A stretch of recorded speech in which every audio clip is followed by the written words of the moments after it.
Suddenly, I couldn't depend on anything anymore. Not my parents, because everybody they knew were either imprisoned or executed or had become refugees. So I immediately came to the United States. I knew what I wanted to do. I wanted to be a foreign correspondent. My first big break was the Iranian Islamic Revolution. If that sounds cavalier, let me explain why. Because history completely turned over my country and put me in a place where I needed to figure out what to do with my life, having grown up in a nice, comfortable, fairly privileged environment. Suddenly, I couldn't depend on anything anymore.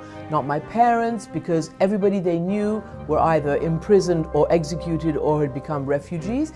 And it was really the beginning of my consciousness about having to be a professional. So I immediately came to the United States, where I had heard, even growing up in Iran, that if you work hard and you try hard and you have a dream and an ambition, that you can make it in the United States. So I came here, I went to college, I did do journalism in college, I knew what I wanted to do. I wanted to be a foreign correspondent, having seen all that I saw, the turmoil of the revolution in Iran back in 1979. So at the University of Rhode Island, I had majored in journalism, but I did a lot of other courses as well. I mean, I did American literature, I did political philosophy, I did political science, all things that I hadn't learned growing up in Iran and in England. So I really had a bachelor's degree. I did not go to graduate school. I thought that at my age, I needed to get into the workforce immediately, and for me, graduate school was kind of on the job. I was really lucky that the local NBC affiliate in Providence, WJAR, not only had me as an intern during my college years,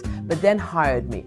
They hired me at the only job they had available, and that was to do graphics, which are all the words, you know, that you see under people when they're on the screen.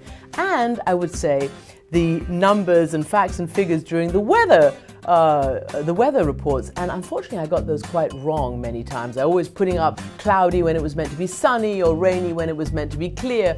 And the weather reporter, you know, the weather anchor, would constantly call me out live on air. So that was a little bit humiliating, but it was, you know, my first experience with being, you know, held to account. But it's where I learned, teamwork and team spirit. And they have a fantastic investigative unit there. And Jim Terrakhani, who was the head of the investigative unit, he was the one who urged them to hire me. And I did all sorts of things for him. And of course, Providence, I'm not speaking out of turn, Rhode Island at the time had a lot of mafia crimes. It was an organized crime hub. And a lot of the investigative stories were about that. And I thought this was just great. They mic'd me up. I was a dispensable intern. They mic'd me up with all these wires and mics and things like that. And I was to go out and somehow get some confession from some mobster. Well, you know, I thought that might happen. It didn't. I didn't get close, but it was fun. All of a sudden, one of the directors there said to me, "Hey, I know, there's this new thing called CNN, and we've even heard some English accents there." I phoned CNN. So they asked me about 10 questions on the phone, and I answered them all, including, of course, about the Iranian Revolution and the hostage crisis, which was the big news at the time. And they asked me, you know, what's the capital of Iran? And I thought, well, you know, I grew up there, I lived there. It's Tehran. So, you know, I passed that test with flying colors. And when I got there to CNN, and this was in September of 1983, the recruiter, the head of HR, said, "Hey, you're foreign. There's a vacancy on the foreign desk. You go to the foreign desk." Well, I was thrilled.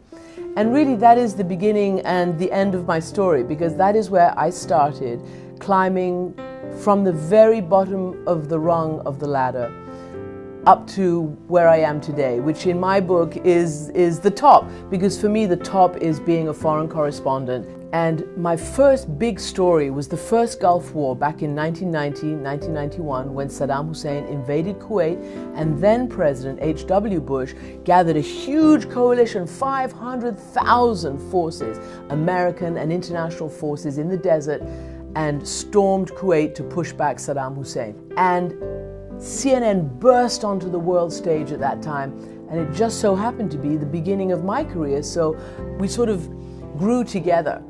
There's no magic bullet, there's no magic solution. It's about hard work, it's about dreams, it's about ambition, but it's about goals, it's about teamwork, and it's about having a sense of mission, having a sense of where you want to be and what you want to do with your life and how you want to fit into this world and be value added, not just take, but how you give back. And I really, to this day, believe that starting at the very bottom is the most important thing that you can do. It's the most important piece of advice that I could give anybody who wants to go into this profession, because you don't ever become an overnight success.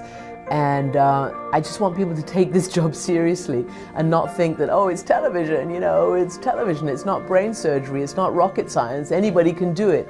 I don't believe that. I believe it's television, it's important, it's journalism. You know, words have consequences. The stories we decide to do, the stories we decide not to do, it all matters.